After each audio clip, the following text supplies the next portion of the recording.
block of time or whatever, can you do something with them in the garden? The most basic thing is have them pick up the debris and the dead leaves that have fallen in there. These little, what are they called? English daisies. When the blooms are spent, and You this want is to deadhead them? we can have them take a scissors and snip them, or just take their fingers if they can and pinch them. You know, I think you kind of know. There's. Well, my daughter does it for me all the time. Yeah, but to teach the children who don't have the parents to give them the exposure, you know, but especially the really young ones, say, you know, don't pick off the good flowers, look for the dead, yucky ones. And, you know, talk to them about why, you know, why you want to pull them off. If you leave the dead ones on there, they're going to go to the seed, and the flowers are going to stop growing. If you pull the dead ones off, the flowers going to say, oh, I need to make a flower to make seeds, and it's going to make more flowers. Yeah. So they'll keep on blooming more and more. The snapdragons are the same way. They're a little trickier, and they're kind of wintered right now, but you can pull off Just the individual flower. yeah, you can pull off the individual flower so they look prettier when they're all dried like that. And then when this whole thing is fully done and done blooming, and that's what I did with all these other ones, you actually snip off this stalk and then you'll shoot off other stalks of flowers. So those, you keep on maintaining them. And again, some kids you can talk to them about it, some kids you can't. Sometimes you just model it in front of them. You know, and they watch you working, and that's how my kids learn, is they watch me working in the garden. But again, the most basic thing is tell them to look for dead leaves, fallen oak leaves. Yeah. You know, pick them up, pick up the ones around the ground too. You know, down here, it's a lot of little kids love picking up little things. So that can be done with all the flowers. The pea vines, they need help growing in the right spot. So go ahead and find one that's kind of twisting on the ground and guide it toward one of the taller things, the ones that are out here. You know, bring them forward. And it's kind of fun. You have to be gentle, teach the children to be real gentle.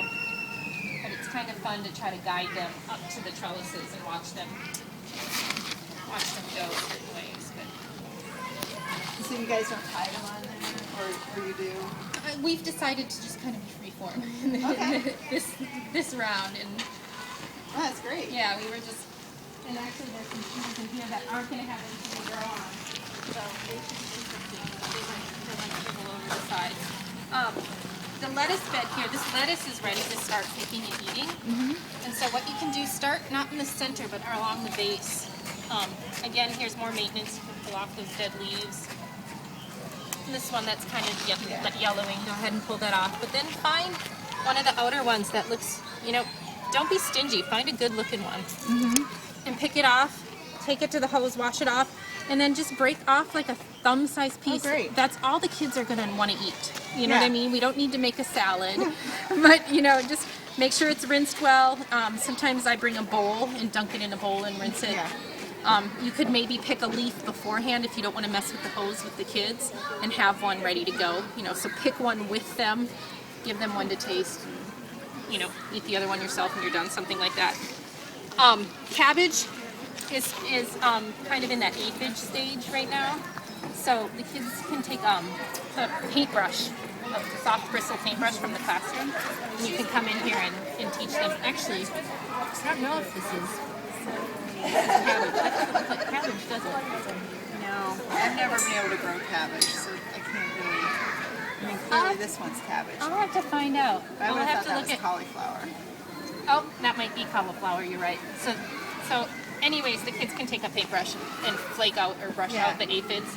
Aphids are really, really delicate bugs, so just brushing them off with your fingers is a lot of times enough to kill them. So it helps if everybody's kind of making sure. This is lettuce as well. That can be nibbled on. Lettuce, all that can be nibbled on. These are Swiss chard right here. So these as well, they're actually milder and good for the kids when they're little like this. So don't be I know these plants aren't super big yet.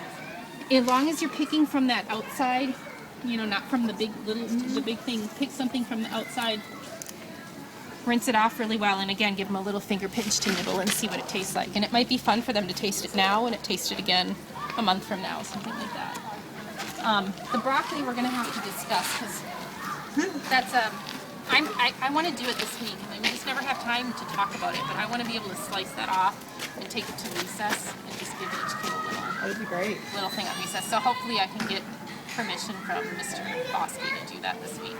Yeah. And we can give some kids a taste. 2 of these I think we should let flower, maybe these 2, so they can see the flowers, because those are really fun and interesting. But I don't know, what do you think? I think these it's are a ready great to eat idea. now. Yeah, I don't think they can wait until they get back from break. No. And then the last thing that you can do is help thin these. These are mostly radishes. There are some nasturtiums and stuff in there, and they're more rare, so look for that odd shaped leaf. Like this is obviously a pea, you don't want to pull that. And you want to be pulling these, you don't want to have the kids start pulling stuff. But the little red ones are some lettuce. You can just put your fingers down in next to the soil and pull up a cluster and rinse them off. And the kids can eat this whole thing, roots, shoots, and all. Wow. So Is everything in here edible? everything in here is edible. Even the flowers are edible if you get one of the flowers, but the the nasturtiums or the calendula or the pansies. But I think you'll be able to see that mostly those are going to be like a unique leaf throughout here. And I actually haven't seen any of those. I don't But it's know. okay to eat the calendula? Yes. Okay, Yes. so everything in this bed is edible. Yes, everything that we planted in here is edible, and that's why we did it. So you can pull out. And we did find some really great finds this morning. There are some radishes in here. There you go. These little baby radishes are coming up. So please come pick these and Let me see. and rinse it off and share those with the kids. They're great. And the thing is they're really mild right now. So it's a good way to kind of encourage their taste buds. So they'll eat them like this, and then they'll see them bigger, and they'll go, "Oh, I know what that tastes like," and they'll be like, "Oh, but it tastes stronger." But Yeah. you know, But then they'll know. But then it's good. It's good to know. And the first leaves, what's happening right now? Oh, here's a cute little one. These first little brown leaves, these are the first solar panels that came up. So those can be pulled off before you eat it, or you can even go through here, and if you see some of those little brown leaves, you can pull those and put them in your bucket and dispose of them. So after you go through your garden and you get some of this debris, eventually we'll have a compost pile that it can go in. Okay. Where are we keeping the buckets right now? Oh, we don't have any buckets, so this is my bucket from home. Okay, So that's what I have, and I'm asking. so there's for nothing back there? There's a little silver bowl back there you can use. You can look in the Okay. in the greenhouse and see if there's something that you can use. But right now there's not a specific shed or a bucket or anything to use. So I just brought this bucket from home. But there's a theory also as well, and I don't know what you think, but sometimes the debris that you pick up in the garden has bugs or pests or debris and stuff on, especially if you were picking up something that had aphids on it, you wouldn't want to put that in your compost pile, because then you're just putting the bugs or the fungus or whatever, you're putting it in a place where it's going to multiply in debris. So don't feel so guilty about just throwing this debris away. It's debris, and it's okay.